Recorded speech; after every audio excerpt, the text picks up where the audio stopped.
अस्सलाम वालेकुम students, welcome to my channel physics with Khasil Siddiq. जैसे कि हमने जो है वो इस चैप्टर की सीरीज़ स्टार्ट की थी, सेकंड चैप्टर की वेक्टर स्केलर और वेक्टर की। तो यहाँ पे हम उसी सीरीज़ को थोड़ा और आगे बढ़ाएंगे। तो पहले हमने जो है वो वेक्टर का बेसिक जो कंसेप्ट था और उनके कुछ टाइप्स जो थे वो हमने डिस्कस किए। पूरे डिटेल में तो नहीं डिस्कस किए, लेकिन ओवरव्यू जो है वो उनका हमने लिया था कि कितने टाइप हैं या फिर हम उनको जो है वो कहाँ कहाँ पे यूज़ करते हैं। उसके साथ साथ आज हम जो है वो वेक्टर की एडिशन पढ़ेंगे कि दो वेक्टर्स को या दो से ज़्यादा जितने भी वेक्टर्स हों या वेक्टर क्वांटिटीज़ हों उनको हम ऐड कैसे करेंगे या फिर सब्ट्रैक्ट कैसे करेंगे। हालांकि एडिशन और सब्ट्रैक्शन का जो प्रॉब्लम है यहाँ पे वो तकरीबन सेम ही है, सिर्फ हमारे पास थोड़े से उनके जो है वो डायरेक्शन का डिफरेंस आ जाता है। बाकी एडिशन और सब्ट्रैक्शन जो है वो बिल्कुल एक ही तरह जो है वो होते हैं। उसके बाद यहाँ पे हम जो है वो अगर देखें मिसाल के तौर पे ये हमारे पास एक जो है वो वेक्टर है, कोई भी वेक्टर है ए। अब ये वेक्टर है और दूसरा ये वेक्टर है बी। तो दो वेक्टर्स को अगर हम ऐड करते हैं, अब दो वेक्टर्स को हम ऐड कैसे करते हैं, तो उनकी एडिशन के लिए हमारे पास जो है वो डिफरेंट मेथड भी हैं, कुछ मैथमेटिकल भी हैं और कुछ हमारे पास ऐसा समझें कि ग्राफिकल मेथड हैं जिनमें हमारे पास हेड टू टेल रूल है या फिर जिसको हम पैरेललोग्राम के मुताबिक भी पढ़ते हैं। फॉर एग्जांपल ये हमारे पास दो एक्सिस हैं, एक्स और ये वाई। अब दो एक्सिस के मुताबिक अगर हम इन्हीं वेक्टर्स को ऐड कर रहे हैं तो यहाँ पे हमारे पास जो है वो एक पैरेललोग्राम शेप बन जाती है। उसी के मुताबिक हम एडिशन जो है वो समझ भी सकते हैं। मिसाल के तौर पे यही वेक्टर्स जो है वो हम यहाँ पे ला के रखते हैं। अगर पहले हम वेक्टर ए को अगर यहाँ पे रखते हैं तो ये वेक्टर ए बन गया जिसका सेम डायरेक्शन है जैसे कि हमने फ्री वेक्टर को पढ़ा था। तो हमने यहाँ से सिर्फ इस वेक्टर को उठा के यहाँ पे प्लेस किया है, ओरिजिन से स्टार्ट किया है। अब दूसरा वेक्टर जो है वो भी हम ओरिजिन से स्टार्ट करेंगे तो दूसरा वेक्टर यानी कि वेक्टर बी जो है वो कुछ इस तरह है। तो ये हमारे पास एक वेक्टर की शेप जो है या ओरिजिन से जो है हमने दोनों वेक्टर्स स्टार्ट किए हैं, इनिशिएट किए हैं, तो इस तरह ये बन जाते हैं को इनिशियल वेक्टर। तो अभी हमारे पास ये वेक्टर ए है और ये वेक्टर जो है वो बी था, तो इन दोनों को हमने यहाँ पे प्लेस किया है। अब यहाँ पे क्या है कि ये इसी वेक्टर का जो है वो हम एडजेसेंट साइड जो है वो अगर लें तो इसका जैसे कि हम कॉपी पेस्ट करें, इसका अगर हम कॉपी पेस्ट करके यहाँ पे रखें और इसका कॉपी पेस्ट बना के अगर यहाँ पे प्लेस करें तो इस तरह हमें जो है वो एक पैरेललोग्राम शेप मिल जाती है। तो इस तरह हमारे पास ये जो बन जाता है ये बन जाता है रिजल्टेंट वेक्टर, जिसको हम आर से डिनोट कर सकते हैं। अभी ये ए वेक्टर है तो ये भी वही सेम वेक्टर ए है जिसका हमने जैसे अभी लिया कि कॉपी पेस्ट किया है, समझें। तो ये वेक्टर बी है तो ये भी इसका कॉपी पेस्ट बन गया, तो ये भी वेक्टर बी है सेम। तो इस तरह हमारे पास ये रिजल्टेंट आर जो है वो बन जाता है। अब देखें एडिशन जो है वो दो तरह की हो गई। कैसे, यहाँ से अगर हम बात करें तो ये b प्लस ए हो गया और यहाँ से अगर बात करें तो ये a प्लस बी हो गया। तो दो तरह की एडिशन हो गई। तो दोनों के मुताबिक हमें जो रिजल्ट मिल रहा है वो सेम है r, यानी कि पहले हम वेक्टर b को ऐसे ड्रा कर रहे हैं, उसके बाद वेक्टर a को ड्रा करते हैं।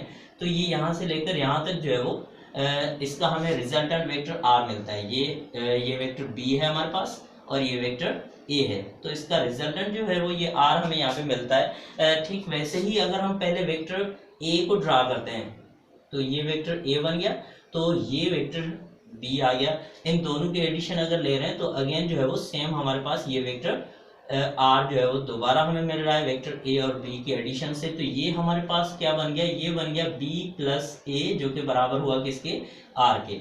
तो ठीक वैसे ही यहाँ पे हमारे पास क्या है a प्लस बी जो कि किसके बराबर है, अगेन r के। तो इसका मतलब क्या हुआ, वेक्टर a को b में ऐड करें या b को a में ऐड करें तो दोनों ही कंडीशंस के अंदर हमें जो रिजल्ट मिलती है वो सेम मिलती है, यानी कि रिजल्टेंट वेक्टर जो हमारा होता है वो सेम होता है। जैसे कि ये यहाँ से लेकर यहाँ तक रिजल्टेंट है, यहाँ से लेकर यहाँ तक ये क्या है, हमारे पास एक रिजल्टेंट वेक्टर है। तो दोनों कंडीशन में हमारे पास रिजल्टेंट वेक्टर जो है वो उसके ऊपर ना तो उसके मैग्नीट्यूड पे कोई फर्क पड़ता है और ना ही डायरेक्शन पे।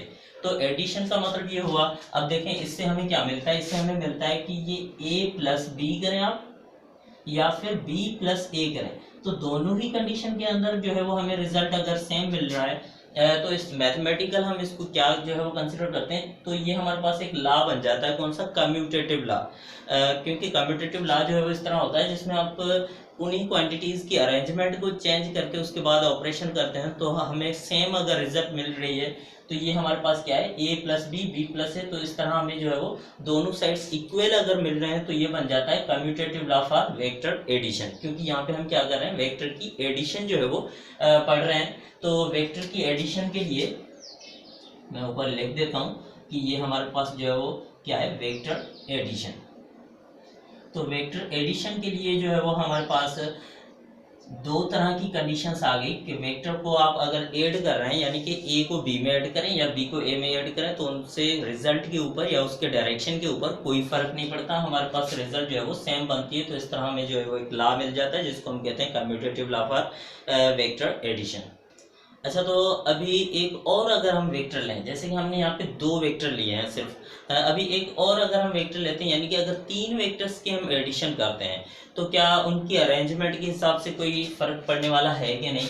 मिसाल के तौर पे ये हमारे पास एक वेक्टर है, ये वेक्टर है मान लीजिए वेक्टर ए, और ये वेक्टर है वेक्टर बी, और ये हमारे पास एक और वेक्टर है जिसको हम कहते हैं वेक्टर सी। तो ये तीन जो है वो हमारे पास वेक्टर्स अवेलेबल हैं। अब इन तीनों वेक्टर्स को अगर हमने ऐड करना है तो अभी एडिशन के लिए अगेन हम जो है वो अरेंजमेंट की भी बात करेंगे, क्योंकि उसके साथ जैसे कि यहाँ पे हमारे पास जो है वो इस अरेंजमेंट में हमें एक लॉ मिल गया, तो वैसे यहाँ पे भी हम अरेंजमेंट की अगर बात करें, यानी कि पहले हम जो है वो ए प्लस बी कर लें, यानी कि ए वेक्टर को हम बी में ऐड कर लें, उसके साथ इनका जो रिजल्ट बने उसमें हम सी को ऐड कर लें।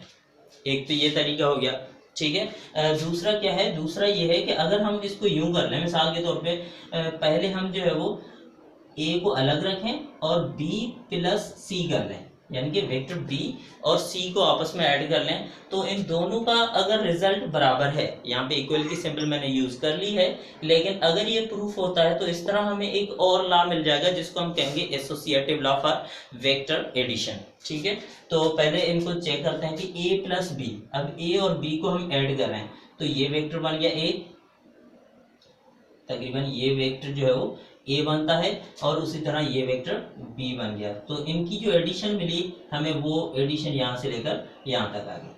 तो ये हमारे पास वेक्टर ए है, ये वेक्टर बी है, तो ये इनका रिजल्टेंट जो है वो ये बन गया जिसको हम ए बी कह देते हैं, ठीक है। अभी इनका जो रिजल्ट बना है, अभी इसी रिजल्ट के अंदर हमने क्या करना है, वेक्टर सी को ऐड करना है, वेक्टर सी को इसी के रिजल्ट के साथ ऐड करना है। तो इनका रिजल्ट जो है वो ये यहाँ तक है। अब यहाँ से जो है वो हम आगे या फिर इस वेक्टर को दोबारा बना लें, तो ये वेक्टर रिजल्टेंट वेक्टर जिसको हमने ए बी का नाम दिया, इसमें हम वेक्टर सी को भी ऐड कर लेते हैं, तो ये वेक्टर सी जो है वो इसमें ऐड हो गया। तो वेक्टर सी ऐड होने के बाद हमारे पास जो फाइनल रिजल्ट है वो कुछ इस तरह की है, ये हमारे पास एक फाइनल रिजल्ट बन गई जिसको हम क्या कहेंगे, रिजल्टेंट वेक्टर, यानी कि आर से शो कर रहे हैं। तो इस तरह हमें जो है वो पहले हमने ए प्लस बी किया, उसके बाद उसकी जो रिजल्ट हमें मिली उसमें हमने सी को भी ऐड कर लिया, तो इस तरह हमें एक और वेक्टर मिल गया जिसको हम वेक्टर आर का नाम दे रहे हैं या फिर रिजल्टेंट वेक्टर कह रहे हैं। अभी हमने दूसरी साइड जो है वो देखनी है, तो उस साइड पे जो है वो क्या होता है, ये हमने ये वाली साइड चेक कर ली। अभी इस साइड के मुताबिक अगर देखें तो इसमें हमने क्या करना है, इसमें हमने पहले बी और सी को आपस में ऐड करना है, पहले बी प्लस सी करना है, यानी कि बी वेक्टर कौन सा है, ये वेक्टर जो है वो ड्रा हम कर रहे हैं, ये वेक्टर बी है। अभी इसमें हम वेक्टर सी को ऐड कर रहे हैं, तो ये हमारे पास एक रिजल्ट बन गई, ठीक है।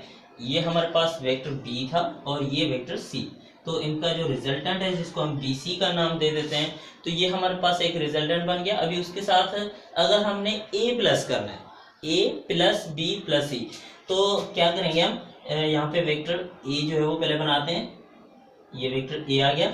अब इसमें हम बी प्लस सी यानी कि ये वेक्टर जो है वो ऐड कर रहे हैं, तो ये वेक्टर ए बन गया और ये वेक्टर कौन सा है, बी सी, यानी कि बी प्लस सी का जो रिजल्टेंट है। तो ये यहाँ से लेकर यहाँ तक हमें एक और जो है वो दोबारा वेक्टर मिल गया।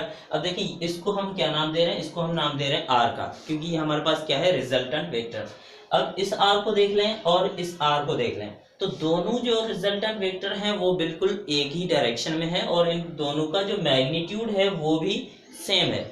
अब सेम मैग्नीट्यूड और सेम डायरेक्शन अगर बन रहा है, इसका मतलब हुआ कि ये यहाँ पे हमारे पास जो है वो ये वाली साइड जो है वो लेफ्ट हैंड साइड बराबर है किसके, राइट हैंड साइड के, तो दोनों साइड्स आपस में इक्वल आ रही हैं। इसका मतलब यहाँ पे हमें एक और लॉ मिल रहा है जिसको हम क्या कहते हैं, जिसको हम कहते हैं associative law for vector addition. तो वेक्टर एडिशन का जो है वो कौन सा लॉ, यहाँ पे एसोसिएटिव लॉ भी प्रूफ हो गया है। तो इस तरह हमारे पास दो जो है वो हमने जैसे वेक्टर ऐड किए, 3 ऐड किए, अभी 3 से ज्यादा भी हो सकते हैं, कितने भी वेक्टर्स हो सकते हैं, इन सबको हम जो है वो तरतीब से अगर ऐड करना चाहें तो करते जाएंगे, लेकिन अरेंजमेंट चेंज करने से रिजल्ट पे कोई फर्क पड़ने वाला नहीं है, ये याद रखें।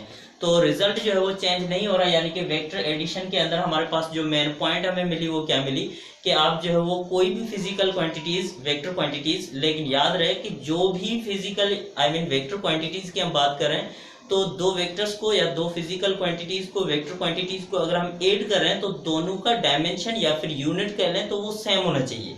ऐसा नहीं कि आप फोर्स के वेक्टर के साथ एक्सीलरेशन को ऐड कर दें, ऐसा नहीं हो सकता, या फिर एक्सीलरेशन में वेलोसिटी ऐड कर दें।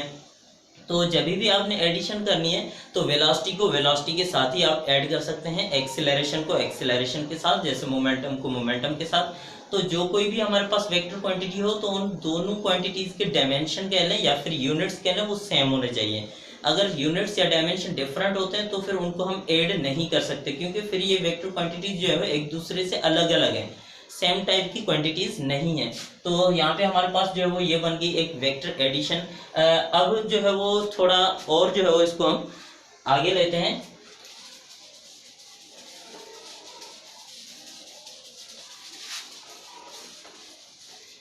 अब यहाँ पर मैं जो है वो कुछ मेन पॉइंट्स जो है वो डिस्कस करने वाला हूँ। मिसाल के तौर पे ये हमारे पास, अब देखें एडिशन के लिए हमारे पास कुछ रूल्स हैं। ये हमारे पास कोई वेक्टर है ए और ये कोई वेक्टर है बी, ठीक है। अब ये वेक्टर ए और बी, इन दोनों को हम ऐड कर रहे हैं यहाँ पे। तो ए और बी को अगर हम ऐड करें, या फिर इस वेक्टर को आप फिलहाल जो है वो यहाँ पे ड्रा कर लें। सपोज ये हमारे पास कोई भी दो वेक्टर्स हैं ए और बी।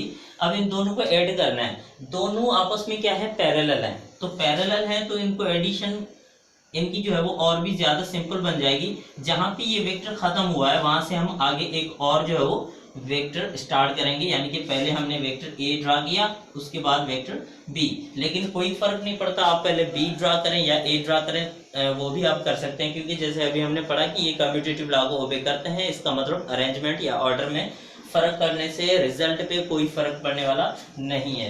तो अब इनकी रिजल्ट जो बनेगी हमारे पास ए से लेकर, यानी कि ये हमारी इनिशियल पॉइंट बनी और ये टर्मिनेट पॉइंट बनी, तो यहाँ से लेकर यहाँ तक ये हमारे पास बन गया एक रिजल्टेंट वेक्टर, जिसको आप कोई भी नाम दे देते हैं। तो ये हमारे पास जो है वो एडिशन हो गई। अब देखिए ये एडिशन सिंपल हुई। सपोज इसका मैग्नीट्यूड था हमारे पास 3, इसका था 4, तो इसका रिजल्टेंट का जो है वो टोटल कितना बन गया, 7 मीटर, जो कि हमारे पास बिल्कुल सिंपल जो है वो नजर आ रहा है। लेकिन याद रखें जितना हमें ये सिंपल नजर आ रहा है इतना सिंपल है नहीं। क्यों? क्योंकि यहाँ पे एंगल थी 0 की, इसलिए हमें ये सिंपल लग रहा है। मिसाल के तौर पे 0 के अलावा अगर हम कोई एंगल ले रहे हैं, सपोज एक और वेक्टर है यहाँ पे हमारे पास वेक्टर सी, जो कि इस डायरेक्शन में। अब ये वेक्टर सी है हमारे पास, इसका मैग्नीट्यूड जो है, इसका भी मैग्नीट्यूड 4 मीटर है, ये वेक्टर सी है।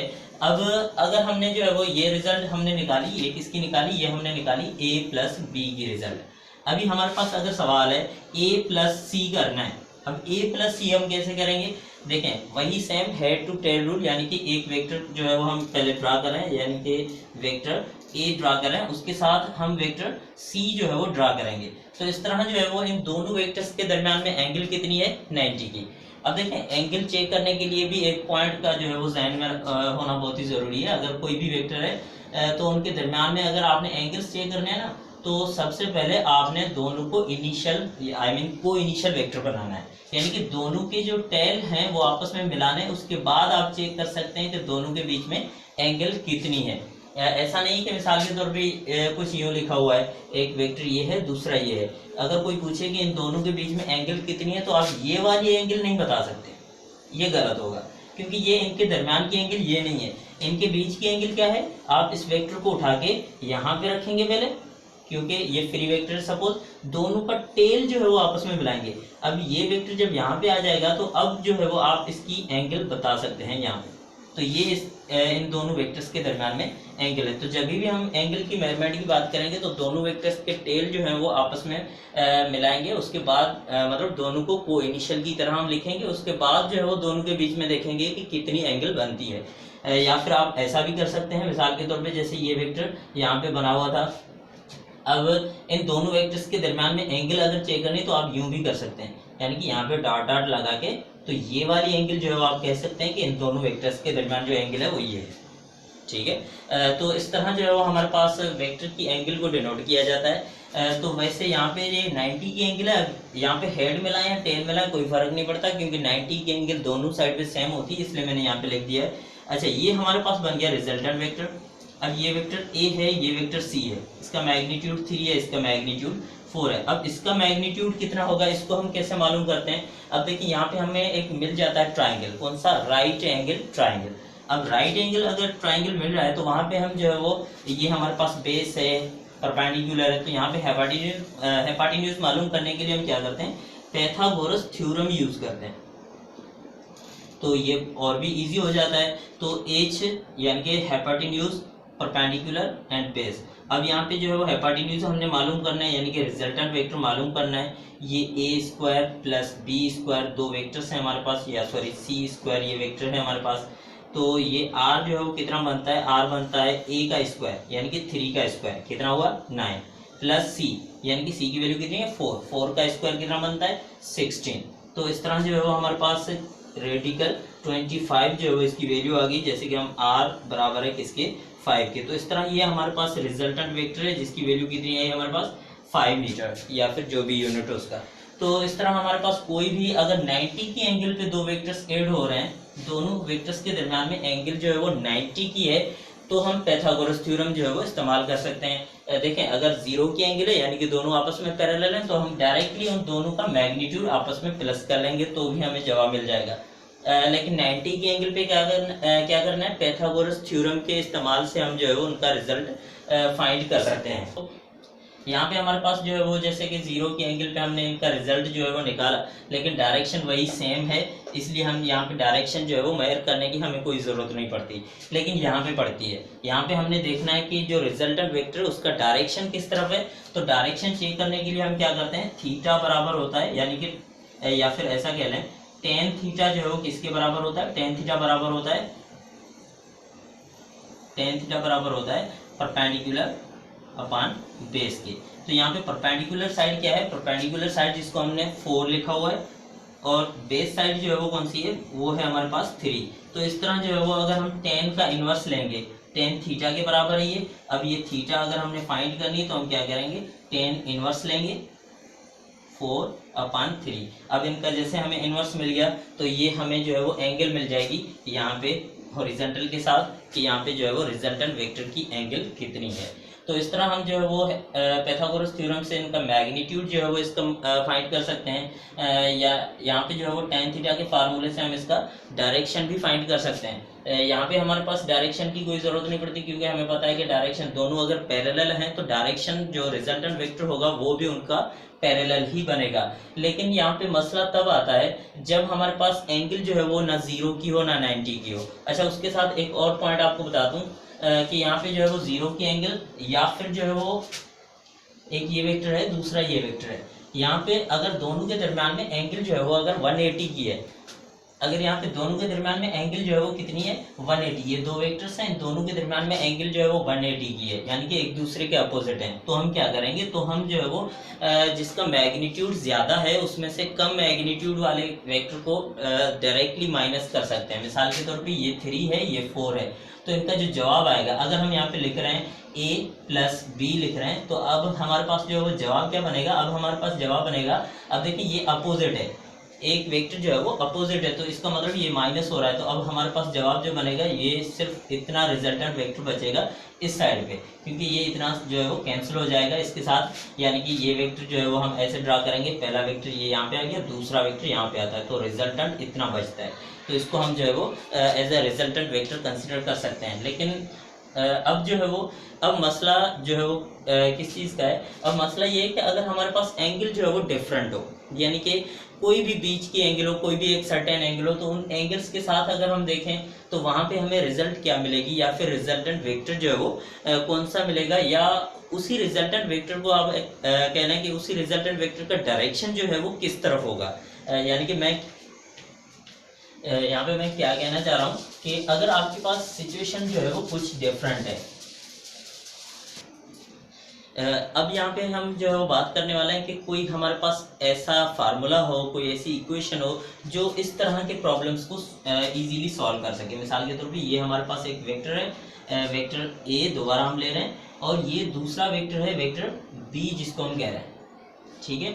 अब ये दो वेक्टर्स हमने ऐड किए हैं हेड टू टेल रूल के मुताबिक, तो इनका जो रिजल्टेंट बनेगा वो क्या बनने वाला है, रिजल्टेंट यहाँ से लेकर यहाँ तक एक बनेगा, यानी कि जिसको हम वेक्टर आर का नाम दे सकते हैं। लेकिन अब इस रिजल्टेंट वेक्टर का मैग्नीट्यूड हम कैसे फाइंड करेंगे, या फिर इसका डायरेक्शन जो है हम कैसे फाइंड करेंगे, उसके लिए हमें क्या करना होगा, क्योंकि हमें पता है कि यहाँ पे एंगल 0 की तो है नहीं, ना ही 180 की और ना ही 90 की है, तो इसका मतलब हुआ कि हम यहाँ पे पैथागोरस थ्योरम के मुताबिक तो रिजल्ट फाइंड नहीं कर सकते।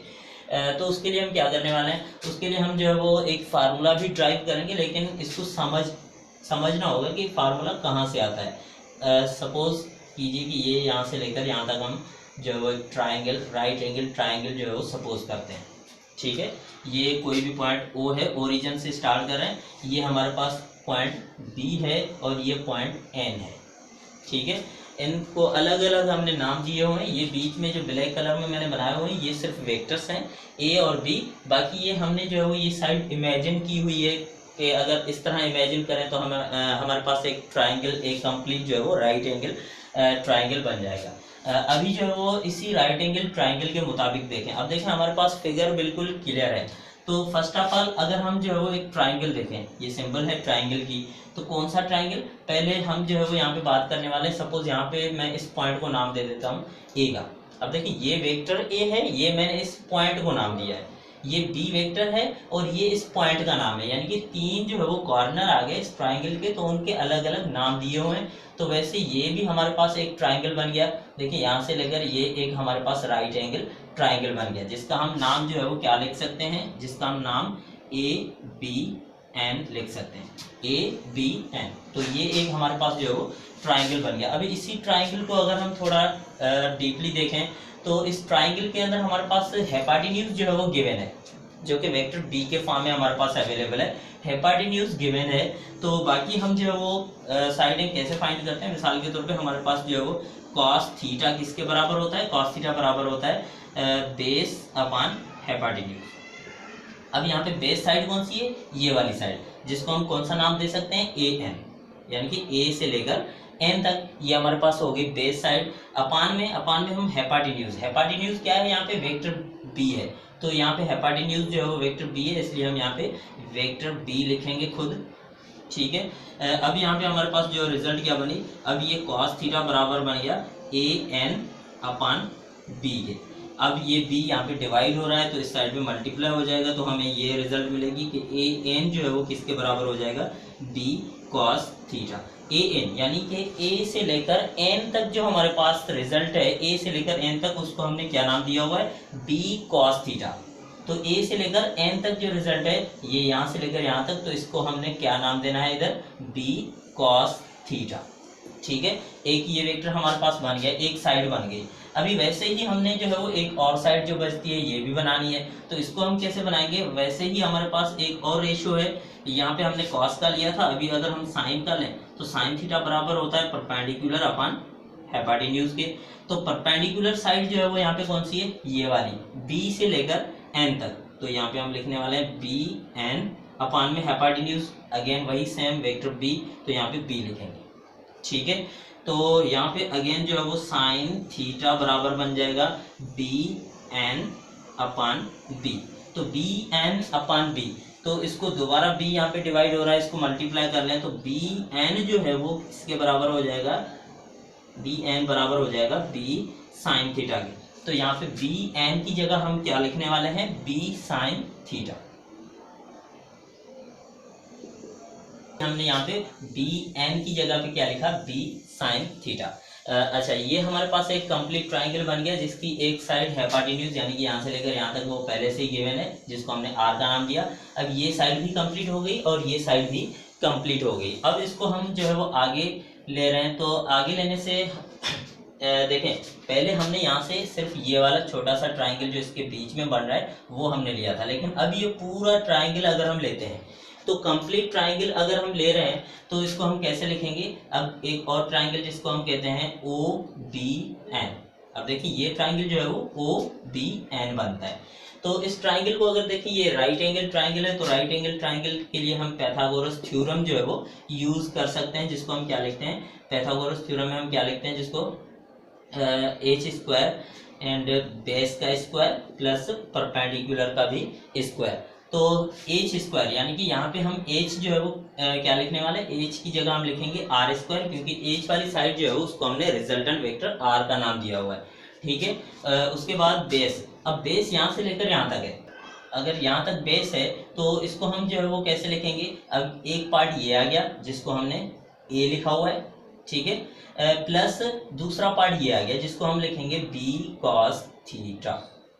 दो पार्ट हो गए, ए और यहाँ से आगे बी कॉस थीटा, तो इन दोनों को हमने प्लस करके लिखना है, तो टोटल साइड हो जाएगी ओ से लेकर एन तक। ठीक है, अच्छा उसके बाद हम जो है वो प्लस करेंगे पी स्क्वायर यानी कि परपेंडिकुलर का स्क्वायर, तो ये परपेंडिकुलर बी से लेकर एन तक, तो उसको हमने नाम दिया हुआ है किसका, बी साइन थीटा का। अच्छा इसको हम स्क्वायर लेंगे क्योंकि ये बेस का स्क्वायर है, ये बेस का पार्ट है, अभी परपेंडिकुलर का पार्ट जो है वो क्या है, बी साइन थीटा। अब इसको भी हम क्या करने वाले हैं, स्क्वायर। ठीक है, तो यहाँ पे ये हमारे पास जो है वो फार्मूला, इसको अभी और आगे ओपन करेंगे तो ये आर स्क्वायर सेम। अब यहाँ पे फार्मूला ओपन हो रहा है कौन सा, ए प्लस बी होल स्क्वायर का, जिसको हम लिखते हैं ए स्क्वायर प्लस 2ab यानी कि 2ab कॉस थीटा के समेत लिखेंगे, उसके साथ प्लस बी स्क्वायर यानी कि बी स्क्वायर कॉस स्क्वायर, क्योंकि बी वाले टर्म पे कॉस भी है तो कॉस स्क्वायर थीटा, ये पूरा कंप्लीट होगा, ये कॉस है। ठीक है, उसके बाद अगर इस साइड को देखें तो ये plus B square sine square theta, क्योंकि ये स्क्वायर जो है वो बी पे भी है साइन पे भी है, तो ये B square sine square theta बन गया। आर स्क्वायर अगेन सेम जो है वो इसको दोबारा लिख रहे हैं, ए स्क्वायर सेम, अब ये बी का टर्म है, ये भी बी वाला टर्म है, तो इन दोनों में से अगर हम जो है वो बी स्क्वायर को कॉमन लें तो बाकी क्या बचेगा, cos square theta plus sign square theta. देखें एक ये वाला टर्म था, दूसरा ये था, इन दोनों को हमने साथ में समझो के लिखा। उसके बाद क्या किया, बी स्क्वायर को दोनों साइड से कॉमन निकाला तो ये कॉमन आ गया, बाकी क्या बचा, cos square theta plus sign square theta, और यहाँ पे बाकी कौन सा टर्म बचा है, जो कि प्लस 2ab कॉस थीटा, तो ये कंप्लीट हो गया। अब ये वाला टर्म जो है वो ट्रिग्नोमेट्री के हिसाब से ये पूरा का पूरा टर्म बराबर है किसके, 1 के, तो इस पूरे टर्म को 1 के बराबर अगर लेंगे तो ये बी स्क्वायर से मल्टीप्लाई होगा, तो हमें रिजल्ट जो है वो ये मिलेगी, R square is equal to A square plus B square plus 2ab cos theta. तो इस तरह ये हमें एक फार्मूला मिल गया किसका, किसी भी इस तरह की सिचुएशन में किसी भी वेक्टर का, किसी भी रिजल्टेंट वेक्टर का जो मैग्नीट्यूड है, इसका यहाँ से लेकर यहाँ तक मैग्नीट्यूड फाइंड करने के लिए हम ये फार्मूला यूज करेंगे, तो हमें इसका मैग्नीट्यूड मिल जाएगा। इसका हम एग्जांपल भी जो है वो सॉल्व करेंगे। चलें इसके साथ एक और पॉइंट आपको बताता चलूं कि बुक में जो फार्मूला लिखा हुआ है ना वो कुछ इस तरह है, a square plus B square minus 2ab cos theta. अब देखें यहाँ पे -2ab है, बुक में जो फार्मूला है उसमें -2ab है, हमने जो ड्राइव किया है उसमें प्लस है, तो इन दोनों का डिफरेंस क्या है, यहाँ पे जैसे मैंने आपको बताया कि जो एंगल हम यूज करते हैं वो वेक्टर्स के दरमियान की एंगल। अब देखें बुक में जो एंगल यूज की हुई है वो ये वाली एंगल है, ठीक है, और हमने जो एंगल यूज की है वो सिर्फ यहाँ से लेकर यहाँ तक की एंगल है। ए और बी वेक्टर के दरमियान में जो एंगल है वो हम यहाँ पे यूज कर रहे हैं, जिसको हम थीटा कह रहे हैं, ठीक है। लेकिन बुक में ऐसा नहीं है, बुक में क्या है, बुक में हमारे पास जो एंगल है वो यहाँ से लेकर यहाँ तक ये वाली एंगल यूज की गई है। अब देखें इसी एंगल को अगर ये यहाँ से लेकर, अब थोड़ा गौर से देखें, ये यहाँ से लेकर यहाँ तक टोटल कितनी बनती है, टोटल बनती है 180। तो अब 180 में से अगर हम थीटा को माइनस कर लें तो बकाया ये बचेगी जो बुक में दी हुई है। अब ये इसी को मैं दोबारा जो है वो यहाँ पे बुक के हिसाब से भी ड्राइव कर रहा हूँ। देखें यही same R square A square plus B square, अब देखिए ये मैंने प्लस 2ab यानी कि यहाँ पे डेरिवेशन के मुताबिक ही लिख रहा हूँ, पहले 2ab कॉस, अब थीटा की जगह हमने अब क्या लिखना है, 180 माइनस थीटा। अब 180 माइनस थीटा जब बनता है तो कॉस 180 माइनस थीटा बराबर होता है माइनस कॉस थीटा के, ट्रिग्नोमेट्री के हिसाब से, तो a square plus B square minus 2ab cos theta दोबारा। अब देखें ये माइनस की सिंबल कहाँ से आई, माइनस की सिंबल cos 180 माइनस जो थीटा होता है ये बराबर होता है माइनस cos थीटा के, ठीक है। तो 180 माइनस थीटा जो होता है वो किसके बराबर होता है, वो बराबर होता है माइनस cos थीटा के। तो इस तरह हमारे पास जो सिंबल बनेगी यहाँ पे प्लस की जगह पे कौन सी सिंबल आ जाएगी, माइनस की सिंबल आ जाएगी। तो हमारे पास अगेन वही सेम बुक वाला फार्मूला मिल जाएगा, लेकिन एक बात याद रखें, अगर आप दोनों वेक्टर के बीच की एंगल यूज करें, अब देखिए जैसे कि ये मैंने वेक्टर आपको बताया, तो ये दो वेक्टर्स आपस में हम ऐड करें, तो यहाँ पे ये एंगल अगर आप यूज करें तो आपने ये वाला फार्मूला यूज करना है, लेकिन अगर आप इसी के दरम्यान में ये वाली एंगल यूज कर रहे हैं तो आपने ये फार्मूला यूज करना है। तो दोनों फार्मूला, ऐसा ना हो कि कभी आप एंगल दूसरी लें और फार्मूला कोई और ले लें, तो इस तरह जो है वो पूरा सम आपका गलत हो सकता है। लेकिन अगर सही सम आपने करना है तो आपने इन दोनों चीज़ों को ध्यान में रखना है कि कौन सा फार्मूला कहाँ पे यूज़ करना है और कौन सा कहाँ पे। ऐसा उसके साथ इस वेक्टर का हमें मैग्नीट्यूड तो मिल गया। अभी इसके डायरेक्शन की अगर बात करें तो डायरेक्शन हम किस तरह फाइंड करते हैं, जैसे पहले हमने किया था। अब देखें अगर हमारे पास जो है वो टेन थीटा किसके बराबर होता है, परपेंडिकुलर अपॉन बेस के, ठीक है। ये बेसिक जो है वो टेक्नोमेट्रिक फंक्शन है जिसमें हमारे पास टेन थीटा जो है वो किसके बराबर आता है, परपेंडिकुलर अपॉन बेस के। अब यहाँ पे जो है वो हमारे पास ये साइड हो गई परपेंडिकुलर, ये पूरी साइड हो गई बेस। तो टेन थीटा जो है वो, या फिर हमने एंगल मालूम करनी है तो हम ऐसे लिखेंगे, थीटा बराबर है टेन इनवर्स बाकी परपेंडिकुलर अपॉन बेस, सेम लिखेंगे। अब ये थीटा बराबर हो गया टेन इनवर्स। अब परपेंडिकुलर की जगह पे हम क्या लिखने वाले हैं, परपेंडिकुलर किसके बराबर है, बी साइन थीटा के। तो यहाँ पे हम लिखेंगे बी साइन थीटा अपॉन में बेस जो है वो किसके बराबर है, बेस बराबर है ए प्लस बी कॉस थीटा के। तो ये दो वेक्टर्स बन गए, b साइन थीटा और b कॉस थीटा का जो है वो हमने पार्ट यूज किया। तो इस तरह हमारे पास जो है वो ये पूरा एक फार्मूला बन गया। इस फार्मूले से हम जो है वो उसी वेक्टर की जो भी रिजल्टेंट वेक्टर हमें मिल रहा है उसका हम डायरेक्शन या एंगल जो है वो फाइंड कर सकते हैं। कौन सी एंगल मिलेगी हमें, ये हॉरिजॉन्टल के साथ। तो इस तरह हमें जो है उस रिजल्टेंट वेक्टर की डायरेक्शन और मैग्नीट्यूड दोनों का जो है वो पता चल जाएगा। तो इस तरह की कोई भी कंडीशन हो तो उसमें हम ये वाला फार्मूला जो है वो यूज़ कर सकते हैं एंगल फाइंड करने के लिए, या फिर उसको डायरेक्शन कह लें।